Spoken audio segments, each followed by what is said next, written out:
25 days of design chats in December. Let's go. December 13th, how to spice up your love for pure modernism with a little mid-century. Today I'm talking to those of you who fall on the very contemporary end of mid-century modern. If you love some of the style ideas, the ethos of the mid-century era, but not particularly the look of a time capsule mid-century house, then there's still a lot that you can find, both in the built environment of the mid-century period and the objects that remain from it, plus the modern fusion objects that we've been creating and the new style updates that we've been working with all along. So, where are you going to turn for your inspiration, and where are you going to start? For you, taking over a house that was built in the mid-century era and choosing how to update it is going to be an exercise in triage. You're going to be making choices about what to keep and what to let go, and that's just fine. You are going to find that some parts of the layout, the bones, the structure, the location of a mid-century house suit you down to the ground, and others you could take or leave. So, feel free to start changing. If this is you, as a lover of original mid-century design, you might choose to start with a house that's already been pretty thoroughly overhauled. A house that's been flipped has more blank canvas for you to make choices to bring back mid-century or to bring in contemporary choices as you suit. The one thing you'll find in a house that's been flipped is that too many of its details are actually pretty historicist. You'll find a combination of like brushed nickel handles and faux 6-panel doors. Neither of those are going to be your style. So you're going to look for simple, minimalist choices that leave a blank canvas for you to set off the beautiful mid-century elements that you want to. Think about yourself as creating your own Museum of Contemporary Art, or MoMA, a very simple architectural box that holds beautiful objects that speak to you. So while you are thinking about this, you might be making choices that someone who loves the basic details of mid-century wouldn't.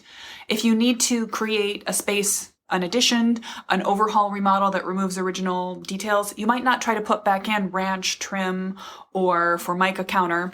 You'll be putting in square base and simple modernist, or perhaps even a zero reveal set of trim. So basically the trim is just the casing of the door with a very neat drywall edge. It's a super cute modernist look.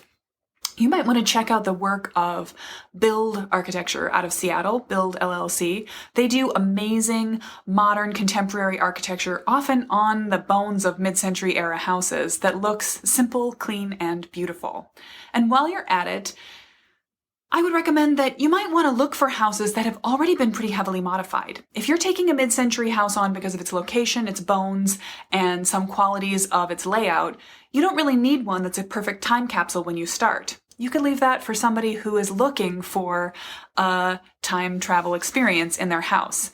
For you, a house that's been flipped might give you more opportunity, more leeway to make new choices for yourself. You probably won't like many of the choices that the flippers have made because modern flipping HGTV is a weird combination of historicist and Home Depot modern. So you've got brushed nickel handles on a faux 6-panel door. That's not it. You're looking for simple slab door, square trim, probably a black matte lever handle.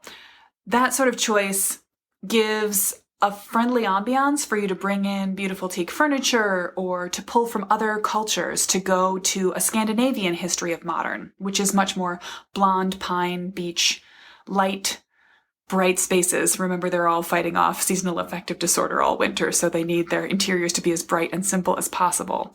Or you might be looking for something a little bit more from the Japanese tradition. They have a really gorgeous tradition of modernism.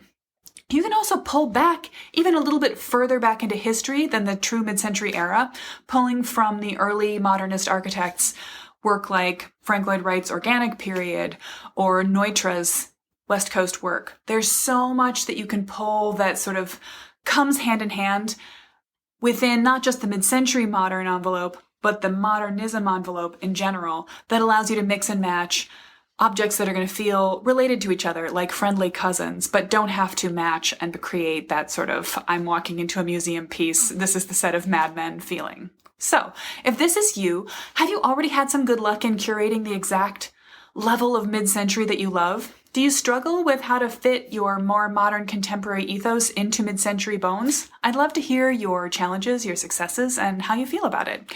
If this is your style quiz answer, modern mid-century, put your answer in the comments and I will cheer you on and ask to hear your story.